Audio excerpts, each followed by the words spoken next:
நான் போட்டிருக்கேன் ஷூ. இது எங்க வாங்கினு தெரியுமில்ல? ஏசி ஷோரூம், குளிரூட்டப்பட்ட அறை. இதை வாங்கிட்டு வருவேன், செருப்பை போட்டுருக்கு புதுசா. இங்க தக்காளி, வெண்டைக்காய், கத்திரிக்காய், முருங்கைக்காய், கீரை, சொரக்காய், பூசணிக்காய் எல்லாம் எங்க கிடக்குது?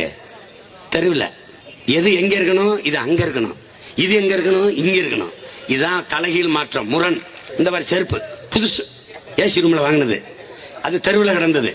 அரைக்கில் கொடுங்க, காக்கில் கொடுங்க, அது கொடுங்க, வாங்கி பையில போட்டாச்சு. இப்ப போய் வெளியில கழட்டி விட்டாச்சு.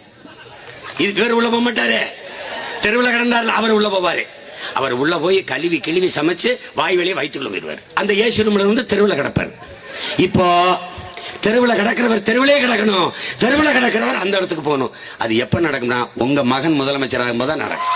திரள்வோம் திரள்வோம், பகை மிரள திரள்வோம், திரள்வோம் திரள்வோம், தீந்தமிழ் இனத்தீரே திருச்சியில் திரள்வோம். February 21 அந்த மாநாடு என்பது மாற்றத்தை விரும்பும் மக்களின் மாநாடு.